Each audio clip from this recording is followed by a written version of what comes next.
पटना के नौबतपुर में बागेश्वर सरकार ने मचाया गर्दा, फूंक डाली नीतीश सरकार की सनातन विरोधी लंका। बाबा का खुलेआम ऐलान, राजा कोई भी हो चलती हनुमान जी की है। नीतीश कुमार को बताया रावण। बागेश्वर सरकार की खुले मन से दहाड़, संतों का अपमान नहीं सहेगा हिंदुस्तान। देश में रहना है तो जय सिया राम कहना है। गाली देने वालों के मुंह पर महाराज का खरारा तमाचा, बोले सनातनी अब गाली नहीं सुनेंगे। हिंदू राष्ट्र के जयकारों से गूंजी पटना की पावन धरती।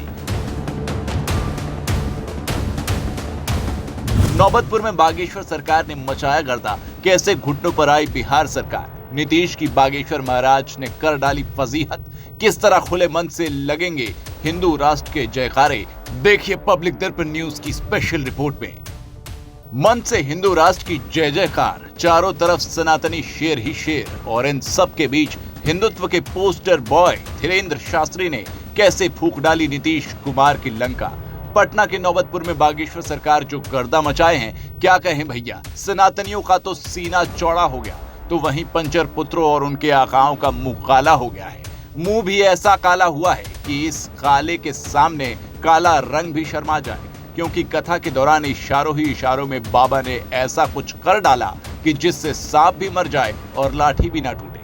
पिछले काफी समय से सियासी बयानबाजी से बचने वाले बागेश्वर सरकार ने कथा में जो बोल बोले हैं, उससे राजनीतिक गलियारों में तूफान मचने वाला है। कुछ बड़े नेताओं के घरों में बवंडर होने वाला है, या यूं कहें कि बिहार के सीएम नीतीश कुमार और डिप्टी सीएम तेजस्वी यादव को तो रात में नींद भी नहीं आएगी, क्योंकि बाबा ने बात ही कुछ ऐसी बोली है।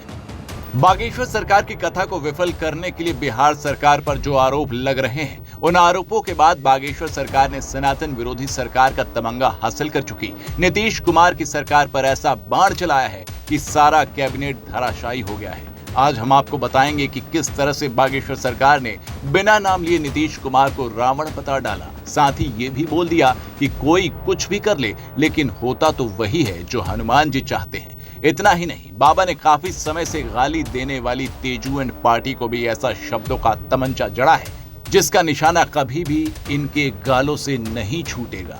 तो चलिए अब देर ना करते हुए आपको सारा मामला तसल्ली से दिखाते हैं। नौबतपुर में कथा के चौथे दिन बागेश्वर सरकार ने लगातार कथा का विरोध करने वाली बिहार की सरकार को आईना दिखा दिया है। बागेश्वर सरकार जो कई दिनों से सियासी बयानबाजी से बच रहे थे, अचानक बाबा फुल फॉर्म में आ गए। मंच से ही गदर मचा डाला, इशारों ही इशारों में नीतीश कुमार को रावण बता दिया। इतना ही नहीं, बाबा ने इसके साथ नीतीश कुमार के लिए ये चेतावनी भी जारी कर दी कि कोई भी कुछ भी कर ले, होगा वही जो हनुमान जी चाहते हैं। चलती किसी की भी हो, परंतु चलती हनुमान जी की ही होती है। लंका में आए वीर बजरंग बली, फिर राक्षसों की एक भी ना चली, और जब भी चली सो बजरंग बली की ही चली। वही लंका में है कि आज लंका में हनुमान जी ने ऐसा डंका बजाया कि रावण भी शंका में है। राम नाम का ऐसा लंका में डंका बजाया, रावण भी शंका में है। तो देखा आपने किस तरह से बागेश्वर सरकार ने बिना नाम लिए किसे रावण बता दिया। सच में इतने संकट आने के बाद पटना में हनुमंत कथा होने से ये सनातन विरोधी ताकतें सफल ना हो सकी, और कथा सफलता की ओर जा रही है।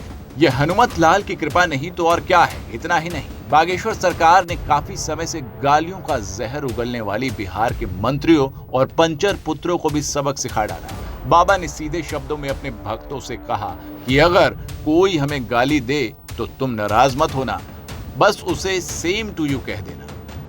हमें कोई गाली देना, तुम परेशान मत हुआ करो, धीरे से सेम टू यू कह दिया करो। इतना ही नहीं, इससे भी बड़ी बात तो बाबा ने इसके बाद बोली, जब महाराज अपने रौद्र रूप में आ गए और उन्होंने कहा कि अब हिंदू किसी की गाली नहीं सुनेगा। अगर किसी ने सनातनियों को गाली दी तो उसे जवाब मिलना चाहिए। तो वहीं बाबा ने यह भी कह दिया कि अब संतों का अपमान नहीं सहेगा हिंदुस्तान।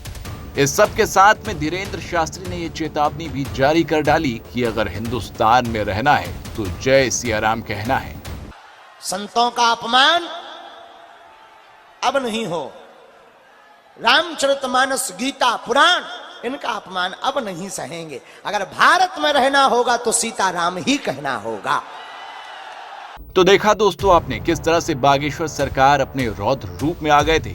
अब ये सब देखकर आप इतना तो समझ ही गए होंगे कि बागेश्वर सरकार ने कलयुग के रावण की लंका में चिंगारी छोड़ दी है।